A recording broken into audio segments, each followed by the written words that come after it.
е друг въпрос. Един спокойни живописен град, който по средата на 19-то столетие има завидно благосъстояние, в който живеят богати и независимо от друг български. Това как обяснява?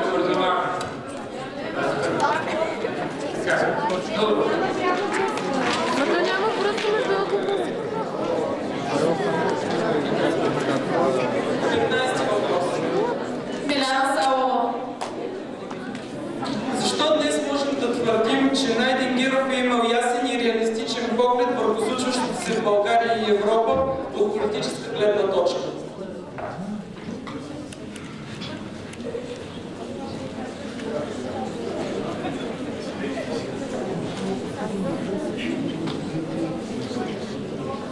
Може ли да се дръпнете от камерата?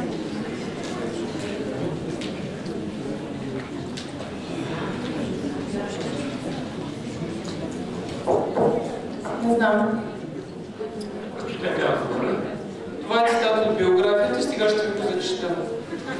И революцията, която той от време на време е насърчавал, според него имала една цел – да предизвика намесата на Европа, да възбуди нейно човеколюбие и да оправдае една война от страна на Русия. Как по-късно и става? Ясен поглед върху случващото се. Добре, да.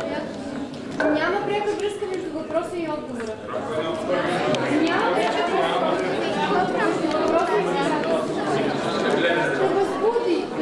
Това не означава, че е предвиждал какво ще се случи.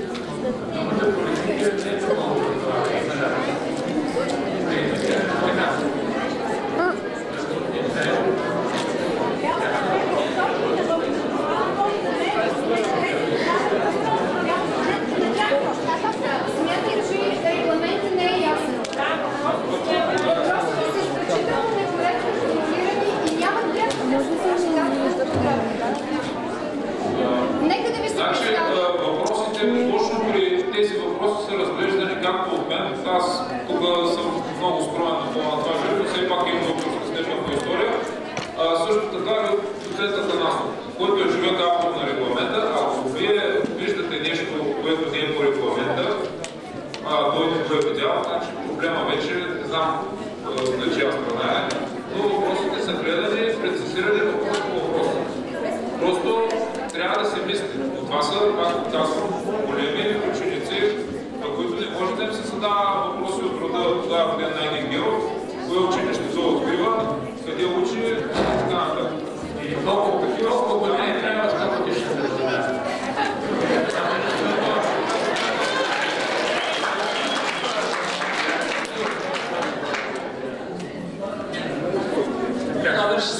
Бомбеста Дименчева. Какви виждания се формират и излизат наяве, свързани с българския народ от страна на българската емиграция, с които Найденгеров е запознат и споделя? Ами всички се борят да просветят народа и така да събудят народа за една битка срещу турците, за освобождение. И също така те са поети и допринасят много за литературното развитие на България.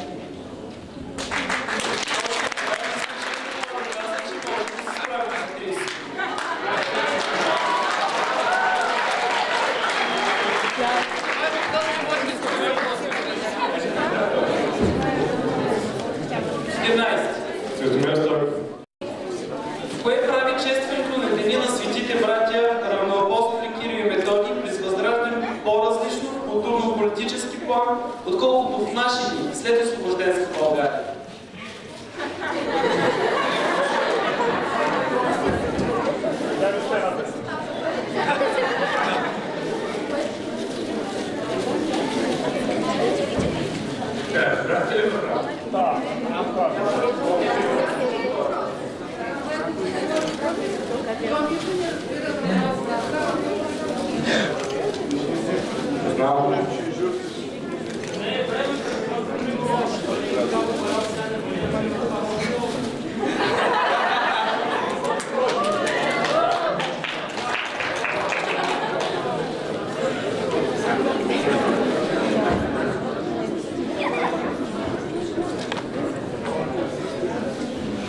Червено.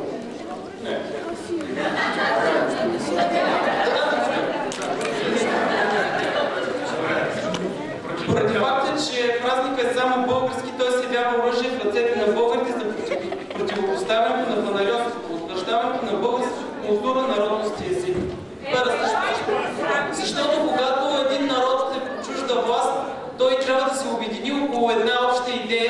да работи в тая насока. Когато един народ, както сме ние сега, вече сме свободни, този празник не е от същото значение, какъвто е било значението за възрожденските българи.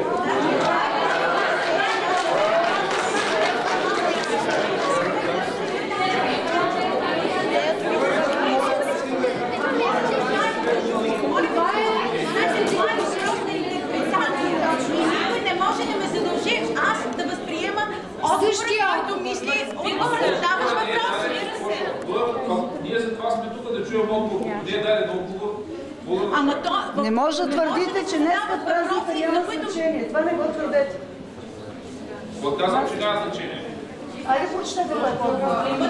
Не, това си беше негово разсъждение след това. Ние искаме да почуем това мнение. Няма естествено.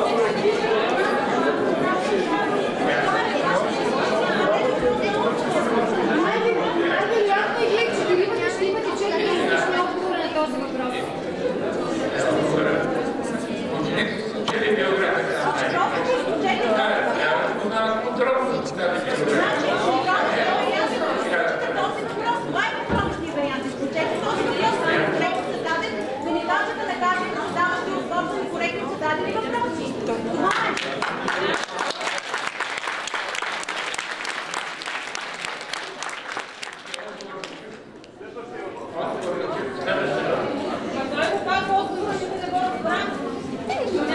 Поради факта, че празника е само български, той се явява оръжие на Бога.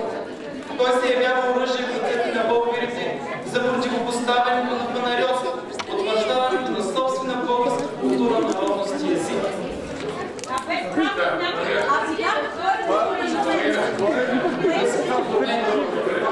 Искам само да... Мога ли само да обясня?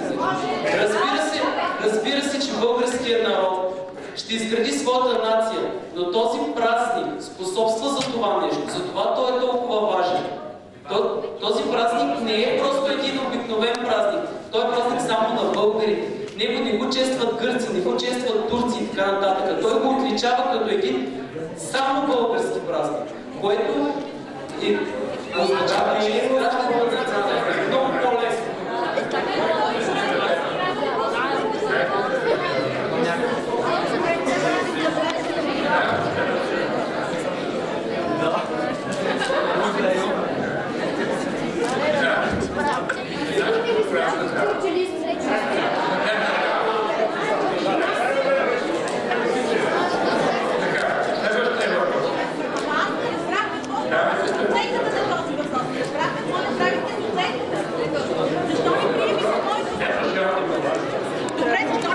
Уважаеми гости на празника, нека да не превръщаме празника в говорилня.